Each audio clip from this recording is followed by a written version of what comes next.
Now we're going to swing and jump and crawl our way over to the final topic featuring the 4 villains of Spider-Man 4, allegedly. So, Mitch, what are we talking about here? Who are we going to be seeing? Well, apparently you got Shocker in there.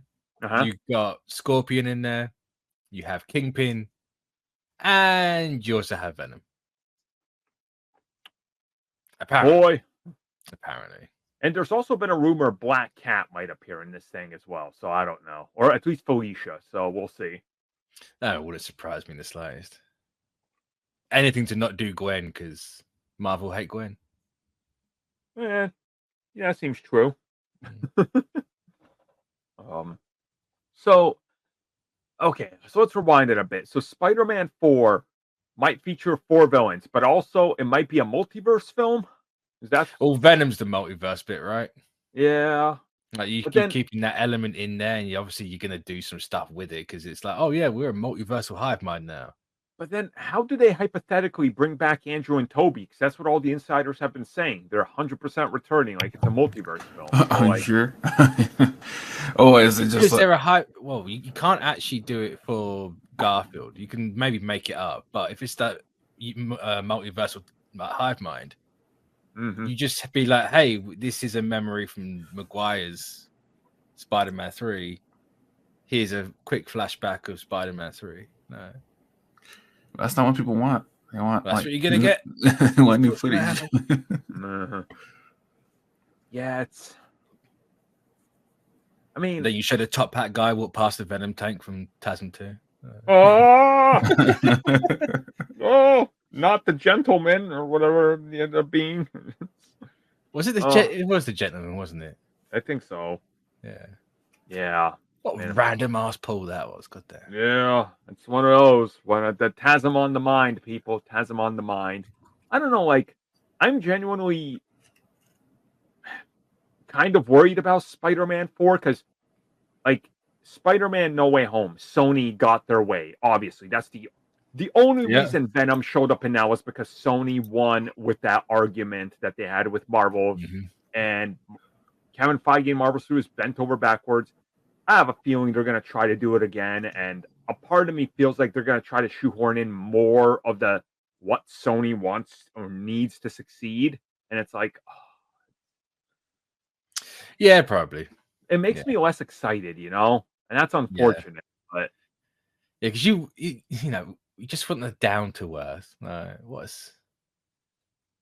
a low scale Spider-Man movie. You don't want every movie to be these big bombastic multiverse movies, right? It's because the next one, it's like once the next one happens, already diminishing returns. You can't do it a third time, and that's going to devalue if either of them shows up in Secret Wars. Then it's like, we're starting to get to the point where like they overstayed their welcome. It's like you're too much, way too much of that thing. So it's the problem with Well, I just lost completely what I was going to say then. Yeah, I've been halfway through a sentence, it just vanishes. Yeah, that just happened. Yes, I have. Oh yes. Oh yes. Yeah. My brain blue screened. God damn. It's just, I don't know. Like, I'm hoping that Spider-Man 4 can work itself out to be the film that I think a lot of fans want, but the loud majority online is indicating that everybody just wants another multiverse thing. But a lot of these same people turned on Spider-Man No Way Home after like 4 months. That's just the movie life cycle these days. It's true too, unfortunately. You can't be seen to be different on Twitter. So yeah. Walking and talking in circles with Spider-Man. And okay, so let's say hypothetically the symbiote's in there, Venom, right? They're ending Tom Hardy's Venom series and they're rebooting with a R-rated animated series. So what happens with Venom then? Is Tom Hardy jumping in? Is he play a variant in the MCU? It's simple, right? You have Scorpion right there. Well, that's what I would do because that's a smart move, yes. Yeah. But you just jump past Eddie Brock and go straight to Gargan. No, we don't want that Venom. Do you want Tom Hardy's Venom? No, Gargan's Venom is horrible. I Yeah, like but that this was in Venom. the comics. This is in the movies. We can make him good. I don't trust him. It can be done. Just have to. I don't like this Gargan slander. He slandered himself. That would be libel. Yeah, I'm excited to see just how they kind of take the next chapter of Spider-Man and give it to us, because there's so many question marks. Like, this is like the hardest one, because it's like the logistics of, hey, Ned can't show up anywhere else outside of this thing that has to share screen time with Peter Parker, and none of the rest of the universe can reference those characters unless they appear in those films. Like, the logistics behind are just so fascinating. I mean, you could put Ned in Doctor Strange.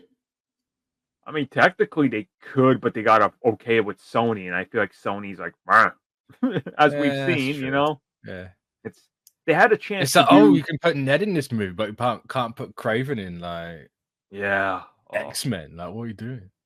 Watch them try to force like Morbius and Kraven as multiverse villains. I think Feige, and I think everyone, I think I speak for everyone when I say that I'd rather lose Spider-Man again and never have that. I agree. At least those versions of it. Like, no, I'd certainly just take him back. I'd rather not have Jared Leto anywhere near this. Yeah, he's gone diddling people in the computer realm as Tron. They're polygons now. It's fine. It's fine if he diddles polygons. Oh, Bryan Singer suddenly joining the film. I mean, Bryan Singer's up in Israel, so yeah. Who's surprised? The asshole's an asshole. Shock. So what do you guys think? Because apparently Spider-Man 4 is supposed to start shooting this fall. Like, yeah, it doesn't surprise me. It's been long enough now. Yeah, I hope so. Like, this thing came out in 21. It's gonna be 3 years and no movement on it. Like, I hope something happens by this fall, or man, it's crazy. Is this the longest gap between Spider-Man movies since like 2000? I mean, when did it's every two? How many years was it? Every 2-3 years, or something. So TASM came out in 2012, and the last one was 2008. So 4 years. This will be officially the largest gap between Spider-Man films.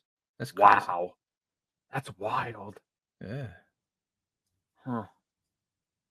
I don't like that. I do not like that at all. It's taking way too long for what should be something that prints money. You know, like everybody. Yeah, but at knows. the same time, I appreciate the gap between having like the big blowout third movie and then letting stuff lie a little bit. Well, obviously, I don't think it was intentional because COVID strikes, but yeah, I appreciate the gap. Agreed. So we'll talk more about this as we get more news, probably this summer. So that has officially brought us to the end of the podcast, everybody. We are doing a bonus topic. We're going to talk about Luke Cage, some of the Defenders returning and all that, and the prospect of that after some recent Mike Coulter comments. So hopefully we see you guys there for the members video.